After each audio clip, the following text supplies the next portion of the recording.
So I have a brand new movie review here for you guys today. Christmas Story Christmas, which is a sequel to the beloved 1983 classic A Christmas Story, which was written by Gene Shepard and directed by Bob Clark. This new film is 40 years in the making and is the true sequel to A Christmas Story. So people want to know right away, is this a worthy sequel to the original? Yes, it is. Is it as good as the original? No, it's not. But I think this is going to be a worthy sequel, and I'm going to keep this review as spoiler-free as humanly possible. I'm going to talk about an event that happens at the beginning of the film, but I'm not going to get into the events that happen later on. So I want to keep it so that people can go and enjoy this movie without it being ruined by my review. This is very much a story that revolves around Ralphie as he tries to navigate his adult life. He is an aspiring writer in Chicago. You find out that his mom and his dad come to Chicago to be with him, his wife, and his 2 kids every Christmas and bring Christmas to them. But at the very beginning of the movie, Ralphie is trying to get published as a writer. Things aren't working out the way he had planned. He's giving him till the end of the year. If he doesn't get published, he's going to be done being a writer and go back to corporate America.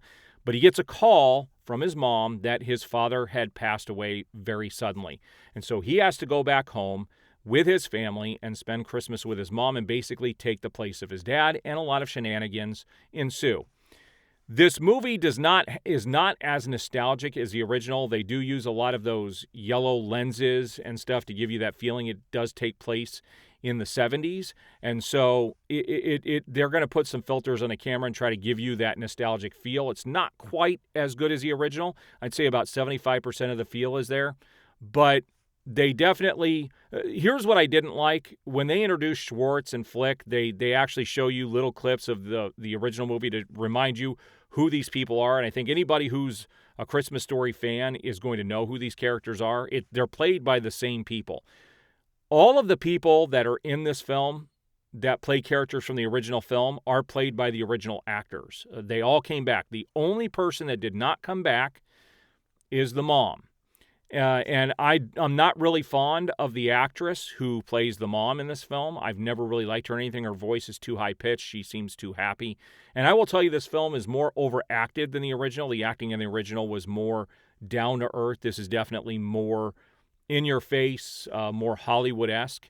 And it doesn't ruin the film in any way, but the feel is a little bit different. But there were some scenes, especially in the second half. I enjoyed the second half a lot more than I did the first half of this film. And I really, really enjoy the ending. I think the ending is very heartwarming and very touching and is somewhat emotional. So I think people are going to enjoy that.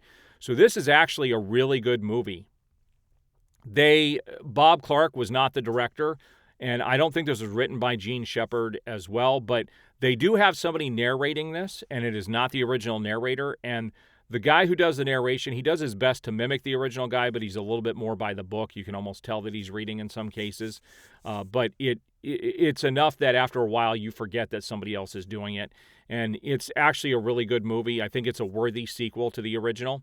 Not perfect, like I said, but at the end of the day, I would give the original 5 out of 5 stars. I mean, it's just a staple. It's a very comfortable film. You know, people make it a part of their holiday every year. And that movie is just a 5-star film. This one I would give 4 out of 5 stars to. And it is streaming exclusively on HBO Max right now. And if you don't have HBO Max, you can get HBO Max for 1 month, spend less than you would for 2 tickets to go to the movies. You could watch this film and have access to the entire HBO Max library for a month, and then you could cancel if you don't want to stick with them. But I think it is worth it to go watch this movie. It's something that I think people will enjoy. If you've seen it already, let me know what your thoughts are. But at the end of the day, I give it 4 out of 5 stars. We will see you on the next video. Also, I recorded this off of my iPhone instead of my regular camera. You can connect your iPhone wirelessly now with some pretty cool technology that communicates between the Mac and the iPhone. So let me know what you guys thought about the quality of this video versus my other videos. I may start doing all of my videos this way. I do appreciate it, and we will see you on the next video.